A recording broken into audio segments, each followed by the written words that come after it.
Ladies and gentlemen, welcome to Close the Gap, the web show where science meets storytelling, addresses health disparities, and we have real conversations about real issues that affect real people. James? Hi, and welcome to the Close the Gap. On June 5th, 1981, the U.S. Centers for Disease Control and Prevention, known as the CDC, published the first official report on what would become known as the AIDS epidemic. 30 years later, where are we with the epidemic? Where are we with prevention? Specifically, where are we with PrEP, the HIV prevention pill that helps people not to acquire HIV? Who would be leading this conversation other than the scientists who co-discovered HIV as the infectious agent responsible for AIDS? Also discovered the HIV blood test as used today. Please join us as we welcome Dr. Robert Gallo, co-founder and director of the Institute of Human Virology at the University of Maryland School of Medicine.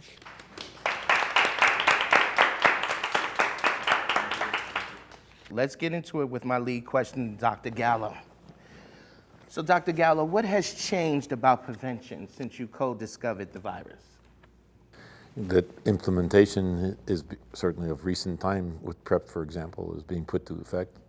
Since the blood test of really was 84, but came out more globally in 1985, knowing the speed of the spread of the virus, that was a big step between what was mysterious and able to understand the epidemic to a great degree. So since the virus was found, I would say the development of the blood test and obviously having therapy available step by step over the years. I guess education is much better. Testing blood before it's transfused to prevent. So I think, it's really implementation now. The PrEP notion is a powerful one. It certainly will work. The problem is implementation. So this is the part where we ask you guys to ask questions of Dr. Gallo, if you have any. Go ahead for it, Stephanie. It seems as though we've forgotten that there are other sexually transmitted diseases. And so the implication is for the public that PrEP is the armor, but it's not. And it's giving some people the idea that they don't have to practice safe sex. Because HIV is not the only STD that you're going to get if you don't practice safe sex in communities. PrEP is great, but we have to keep ahead of the fact that we can't send mixed messages to the public. Yeah, I don't think it's a mixed message. I think it's public education, which brings me to my own questions. I answer with my own questions. Why is there distrust of medicine, medical doctors? I actually have a question that ties into the question that you alluded to starting out in terms of trust. Certainly I have seen the impact of distrust in the medical community as a strong factor in terms of the proliferation of a lot of these STDs that we're seeing arise in. Do you have any thoughts, and perhaps others can answer this as well, as to how we as the health community can build trust within the community, and particularly among those populations at risk? That can be for anyone, but that was I would let somebody else if they want to or closer to it. Sure. I have my thoughts, but please, someone else come I forward. can answer. When people talk to people and they don't understand what they're saying, that's the problem for them. And a lot of people they don't get the research, they don't get the education because people that are doctors, providers, talk down to them. They don't mean to, it's just how they speak. And this is why I have my job as a peer navigator, because I'm from the community. I can understand what the doctors and providers are saying, but I can also dilute it so they can understand. So you have to get people from the community that looks like them, talk like them, act like them, for them to trust you. No one's gonna open up and say what's wrong with them or what they need because they feel uncomfortable. And that's just the community that I'm from, and I know this from speaking from facts, that if you feel uncomfortable, if you're in an environment, and it wasn't until I started working for Jackson, working around you people, that I feel comfortable having my voice heard. So therefore, I'm one of the people that I'm talking about, so if you don't have people that will break it down to you and actually talk to you and not talk down to you, then you're not going to get anything. So that's where the medical mistrust comes from, and it's been for years with my community that looks like me. I understand. We need more contact, though. I mean, you're vital, but someday it should not be that you're vital. True. But with everything, we need something to bridge the gap. Yeah, you're not kidding. Close the gap.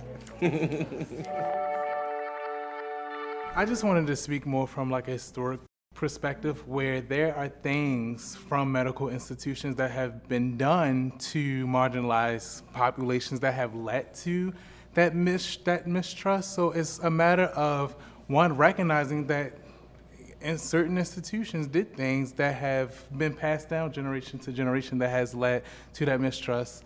So it's not something that's come out of the sky and people just ultimately don't trust providers. It's just a matter of one acknowledging their truth and things that have taken place, and also understanding it all comes down to meeting the person where they are and being authentic, and again, not belittling their experience or things that they've heard. If there are misconceptions, which at times there are, teach, as opposed to already kind of having your mind made up that this person is either incompetent and or possibly unwilling, because that's not often the case. Instead, there's a lack of patience on a provider's end at times. I would believe that, and I see it too. What has happened is that, not me, I'm more research orientated, but guys in the clinic and doctors, they're spending an enormous amount of time doing paperwork, not seeing your child.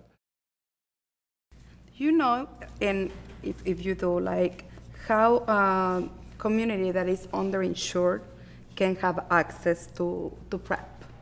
Most facilities have what is known as a language line that you can call and speak to a representative who can translate the information between you and the client. And some providers and case management and peer navigators or PrEP navigators do speak other languages. As far as being uninsured, Gilead actually has a program, an advanced and access program that helps people who are uninsured obtain the medication for PrEP for a certain amount of time until they're able to obtain medical coverage on their own.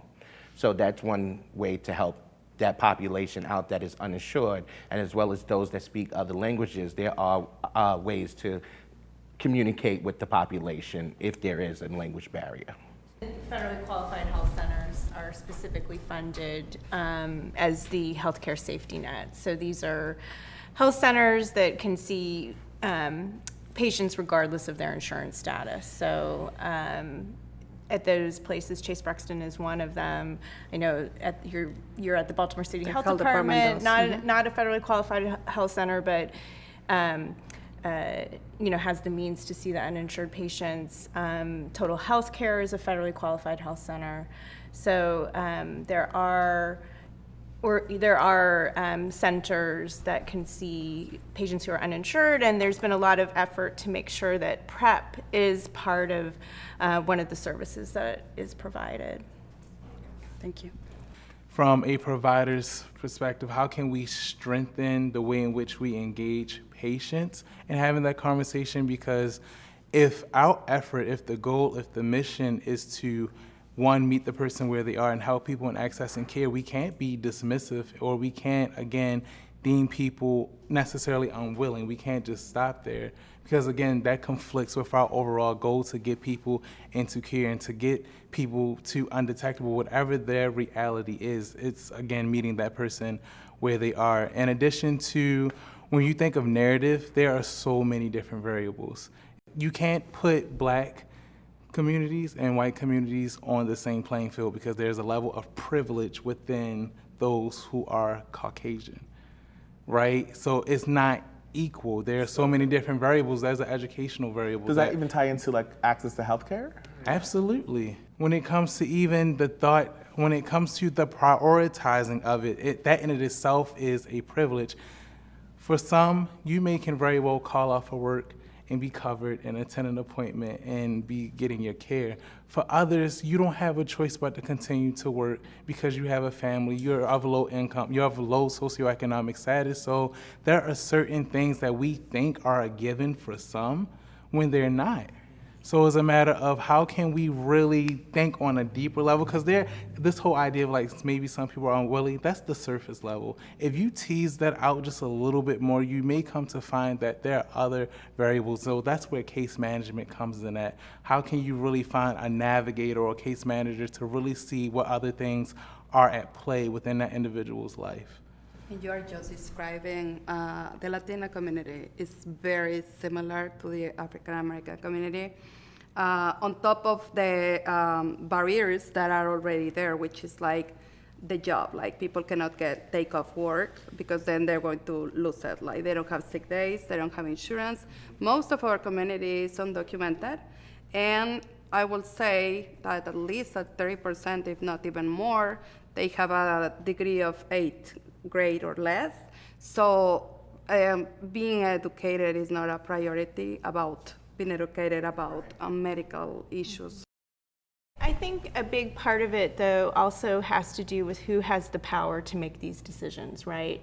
Like who's making decisions, who has a voice in the decisions, who even knows that these decisions are happening. And that's where a lot of this, the basis of this comes from, and also just groups of people being treated differently even today. There's systemic racism, there is implicit bias that we all have, and I think that it's important that to answer, there was a question about how do we strengthen the conversation, and I think that as providers we need to really listen, and we need to reflect, and we really need to hear what the people we are working with, what they're saying to us.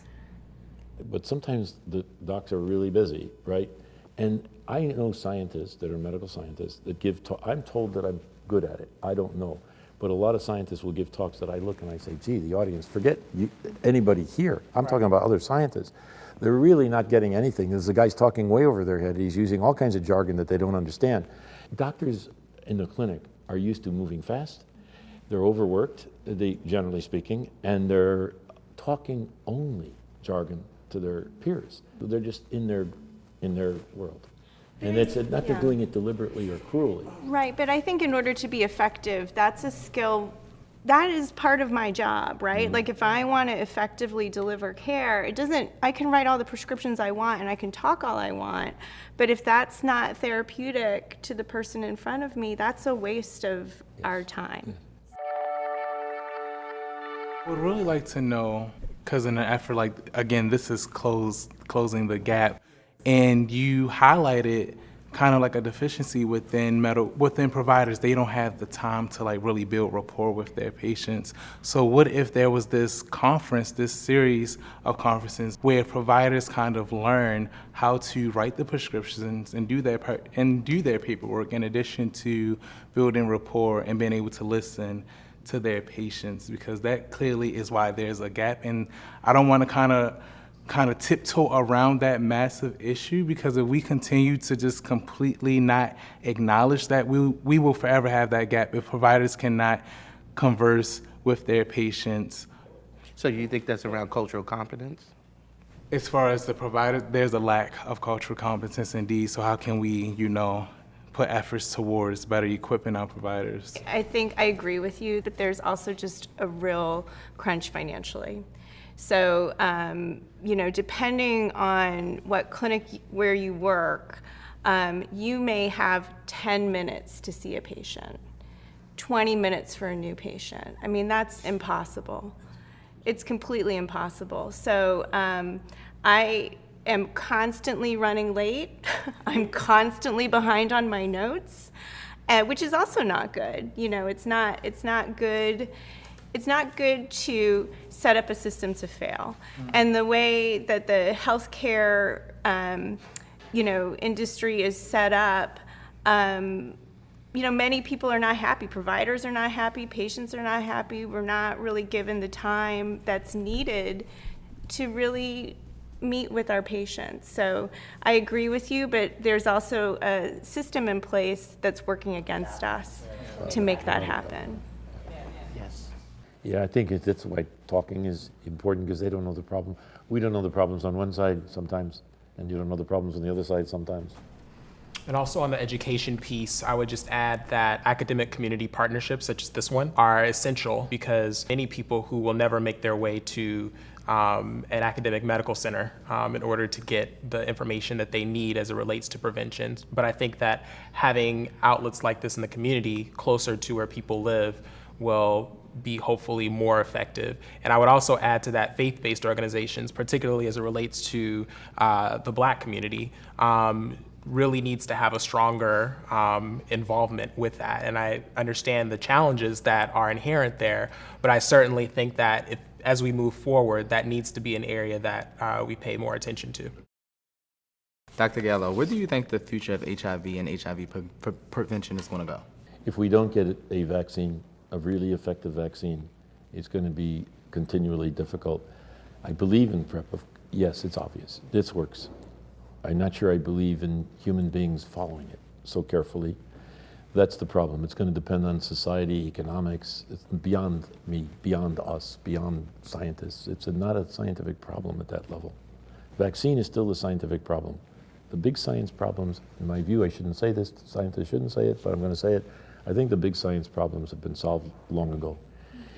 If I'm infected, I'd say soothe and snooze. Leave me alone. Give me a long-acting, safe drug that I only have to take 2-3 times a year. That's a breakthrough. That is what I see happening, that there'll be long-acting, safe drugs. And with a few pills a year, you'll be fine.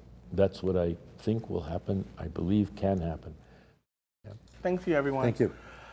Well, that's it, ladies and gentlemen. Look at the resources on the bottom of our page for further information. If you have any questions for us, please find us on Facebook. If you have any questions for our panelists, please tag us on Facebook. And if you want to be on our couch, hit us on Facebook. Everyone, thanks for coming in today.